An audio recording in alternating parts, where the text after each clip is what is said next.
Hello and welcome to the Hearts podcast. This is season 5, episode 11. I dealt with a fake press. So, yes, we are coming to the last two episodes of the season, and then season 6 will begin shortly after. Now, these two episodes will be finishing around June 2026. I have about 6 pages written for this episode, so it should be a long enough episode to enjoy. And please note that this episode may be upsetting for some listeners. This is probably going to be an uncomfortable topic for me to talk about, but it is a part of the Hearts podcast, and I do need to make some awareness. Those who are IRL will know the full story and the name of the town I lived at, but for safety reasons of myself, I will not share that town name. But that was where the first of many problems started before being in hospital in 2024 for 7 months in 2 different wards. I think that part of this was linked to the chavs who still stalk me to this day because they would get creative in any way possible to try and keep the manipulation towards me going.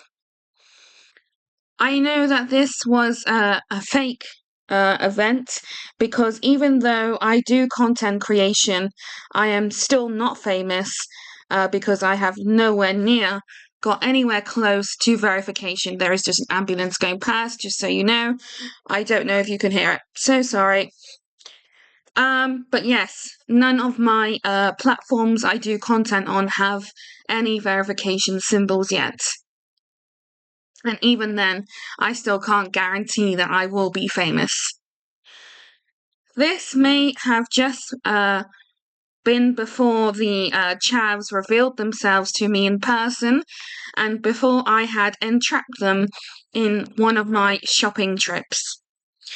This had happened at least 4 times in my content creation journey, and I think it was when I was under the former name of British K97 that some of my OGs will remember. But I do believe that this was linked to the chavs. It all started when I was exploring the area of the former town I had lived at, where the starts of the unusual activities were happening, and I remember I had let out a scream because during one of the visits of the unknown area of that town, I honestly felt like I had been electrocuted. Yes, definitely not a positive experience.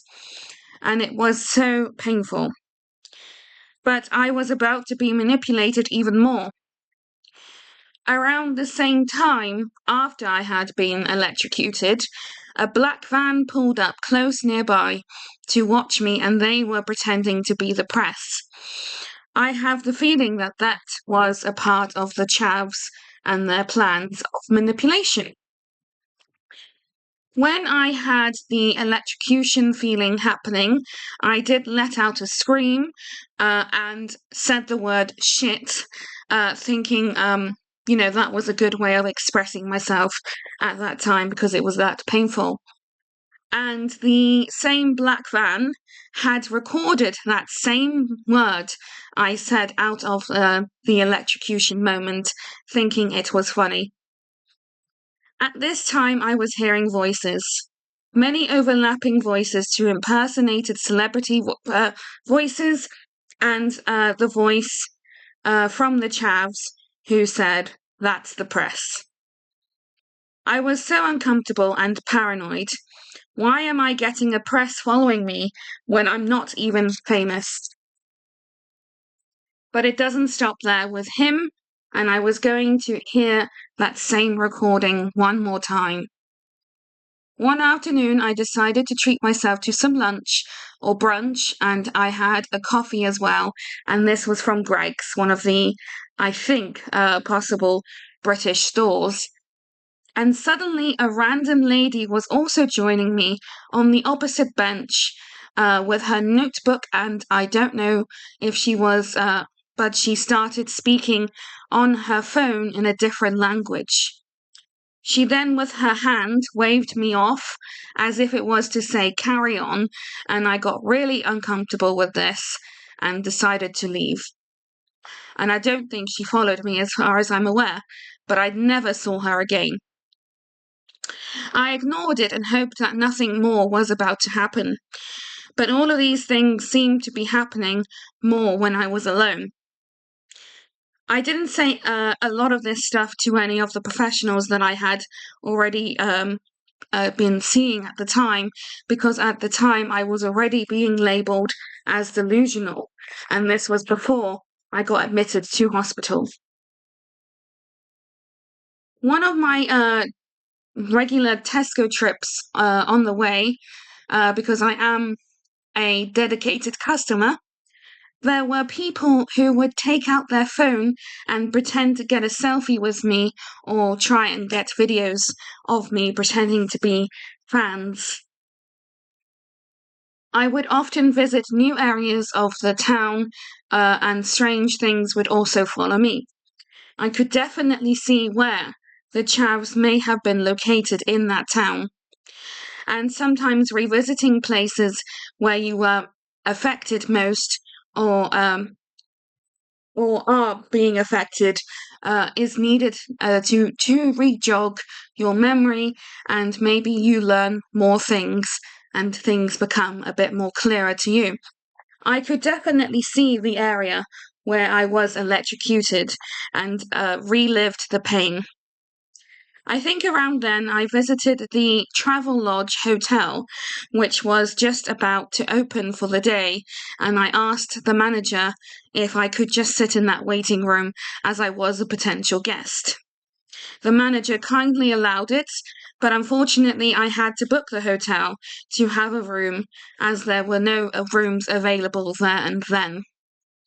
Weirdly, I don't know if I should have reported it, but there was a worker, I think, or a guest, at the same hotel at the same time who got his iPad or phone out, and I think I could have sworn he took a picture of me. What was his intentions? What if he was linked to the chavs? It would not surprise me, because they did get a lot of people to do their dirty work, and that was probably because I have seen them in person now, and I had been successful in entrapping them even further. And then before I made it one of my final visits of the area where I felt electrocuted, a few of the locals apparently felt concerned about me because I was there for hours. Why? It has nothing to do with them. You don't know me and I don't know you. And I declined an offered cup of tea that one of them gave me, and they even called the police to try and get me to move away from that area. But why? I'm not doing anything wrong.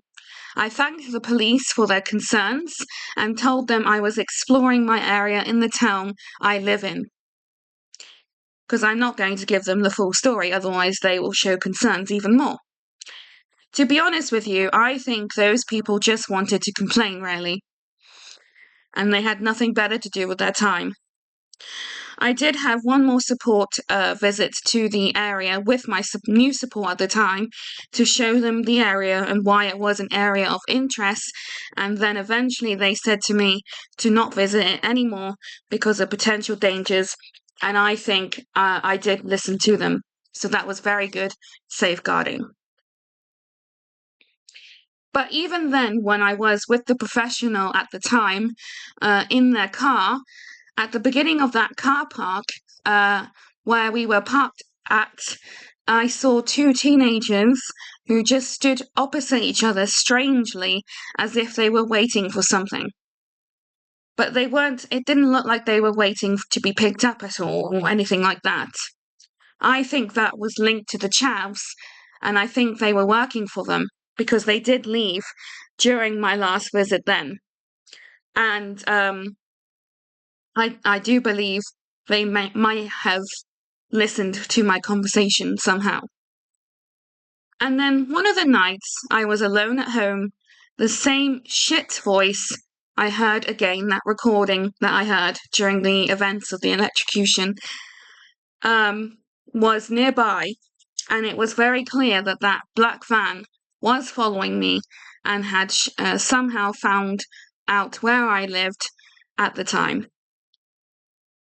So yes, that was my story based on a real event, and I want to know what you guys think. If you do know the name of my town, please do not reveal it in the comments, because that would put me in potential dangers.